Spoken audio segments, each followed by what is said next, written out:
नमस्कार मंडळी, संगीताच रेसिपीमध्ये आपलं सगळ्यांचं खूप स्वागत आहे। तर आज मी बनवणार आहे मस्त खूपच टेस्टी असे कांदे पोहे। सगळ्यांच्याच आवडीचा विषय आहे, खूपच टेस्टी लागतात आणि हे गरम गरम कांदे पोहे आपण चहा सोबत सकाळी सकाळी नाश्त्याला खाऊ शकतो।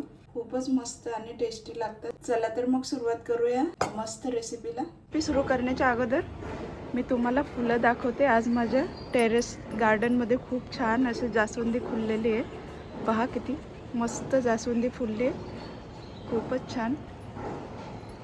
म्हटलं ही माझी खुशी तुमच्यासोबत शेअर करते। चला तर मग आपण रेसिपीला सुरुवात करूया। तर हे पहा, मी हे पोहे एकदम स्वच्छ पाकडून वगैरे याची साफ करून घेतले। आता हे आपण चाळणीमध्ये टाकून ह्याला 2-3 पाण्याने व्यवस्थित धुवून घ्यायचे आहे। आणि हे पहा, आपल्याला फोडणीसाठी 2 कांदे छोटे होते ते मी असे उभे चिरून घेतले। हे पहा असे, आणि शेंगदाणे आहेत, जिरा आहे, मोहरी, हळद, चवीपुरतं मीठ, हे 7-8 मी हिरव्या मिरच्या कट करून घेतल्या, कढीपत्ता आणि बारीक चिरलेली कोथिंबीर लागणार आहे। तर हे पहा, हे चाळणीमध्ये आपल्याला धुवून घ्यायचे, 2-3 पाण्याने धुवायचे। पहा, मी तेल गरम करायला ठेवले। आता आपण अगोदर शेंगदाणे तळून घेऊया। हे पहा, शेंगदाणे छान आपले मस्त तळत आहेत आणि सुगंध पण छान येऊ लागलाय। गॅस मी आता बारीक करते एकदम, आणि हे शेंगदाणे आपल्याला आता काढून घ्यायचे।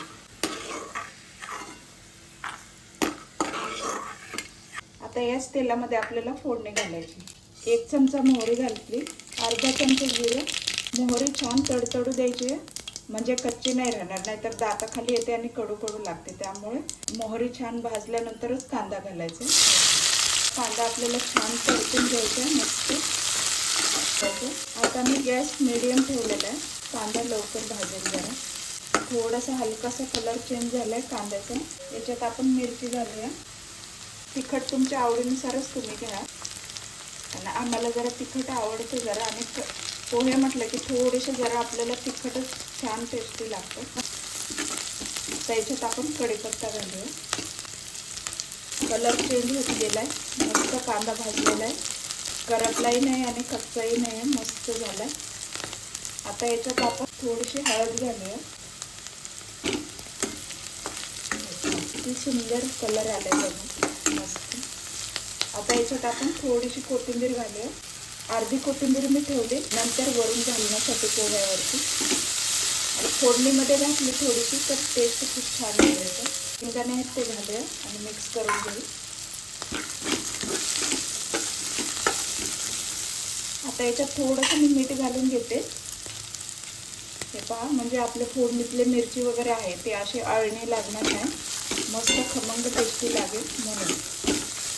आणि थोडंसं मीठ पोह्यामध्ये मी मिक्स करून घेते। तर हे पहा, मी पोहे झाकून ठेवले होते, असे मस्त फुलतात झाकून ठेवल्यानंतर, आणि हाताने असे मोकळे करून घ्यायचे थोडेसे। आणि आता याच्यामध्ये मी थोडंसं मीठ घालणार आहे। मीठ तुमच्या अंदाजानेच घाला, तुम्हाला जसं हवं असेल तसं।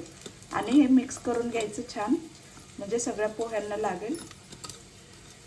आता हे आपण फोडणीमध्ये टाकूया। मस्त आपली फोडणी झालेली आहे, बसलेली। खूपच टेस्टी बनतात असे पोहे, आणि खूपच लवकर पण होतात, पटकन, सगळ्यांना आवडतात पण। तर मस्त हलवून घेऊया। आता याच्यावर उगाच चिमूटभर थोडीशी साखर घालायची, थोडीशी फ्लेवरसाठी, आणि ह्याला टेक्स्चर पण खूप छान येतं त्या साखरेमुळे। मस्त 2-3 मिनिट याला झाकून ठेवूया, आणि गॅस एकदम बारीकच आहे, म्हणजे खालून करपणार नाही म्हणून। बघूया 2-3 मिनिट झाले। हे पहा, मस्त पोहे आपले बनलेले, आणि सुगंध पण खूप छान येऊ लागला, मस्त वाफले। आता याच्यावरती आपण कोथिंबीर घालूया। तर तुम्हाला पोह्यांची रेसिपी कशी वाटली, आवडली असेल तर नक्कीच लाईक करा, कमेंट करा, आणि सबस्क्राईब करायला विसरू नका। चला तर अशाच मस्त टेस्टी रेसिपीमध्ये भेटूया। थँक्यू।